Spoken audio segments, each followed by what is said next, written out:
Hulagu Khan کی بیٹی Baghdad میں گشت کر رہی تھی کہ ایک ہجوم پر اس کی نظر پڑی۔ پوچھا، لوگ یہاں کیوں اکٹھے ہیں؟ جواب آیا، ایک عالم کے پاس کھڑے ہیں۔ اس نے عالم کو اپنے سامنے پیش ہونے کا حکم دے دیا۔ عالم کو تتاری شہزادی کے سامنے لا کر حاضر کیا گیا۔ شہزادی مسلمان عالم سے سوال کرنے لگی، کیا تم لوگ اللہ پر ایمان نہیں رکھتے؟ عالم نے جواب دیا، یقیناً ہم ایمان رکھتے ہیں۔ شہزادی نے کہا، کیا تمہارا ایمان نہیں ہے کہ اللہ جسے چاہے غالب کرتا ہے؟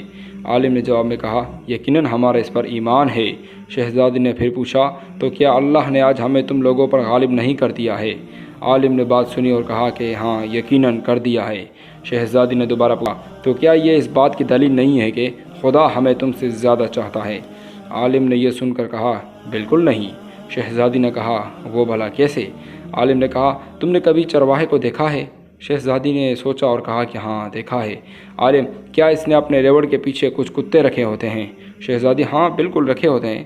عالم، اچھا، تو اگر کچھ بھیڑیں چرواہے کو چھوڑ کر کسی دوسرے کی طرف نکل کھڑی ہوں اور چرواہے کی سن کر واپس آنے کو تیار ہی نہ ہو تو وہ چرواہا کیا کرتا ہے؟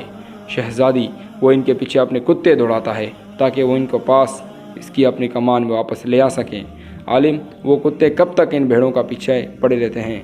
شہزادی نے کہا، جب تک وہ فرار رہیں اور چرواہے کے اقتدار میں واپس نہ آ جائیں۔ عالم نے کہا، تتاری لوگ زمین پر ہم مسلمانوں کے حق میں خدا کے چھوڑے ہوئے کتے ہیں۔ جب تک ہم خدا کے در سے بھاگے رہیں گے اور اس کی اطاعت اور اس کی محنت پر نہیں آ جائیں گے، تب تک خدا تمہیں ہمارے پیچھے دوڑائے رکھے گا اور ہماری گردنوں پر مسلط رکھے گا۔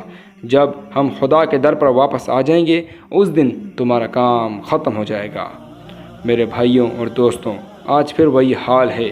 آج پھر کتے ہم پر مسلط ہیں، یہودی، عیسائی، ہندوؤں اور لبرلز کی صورت میں، اور جب تک ہم واپس نہ آ جائیں اسلام کی طرف، تب تک ہم پر مسلط رہیں گے۔ سبسکرائب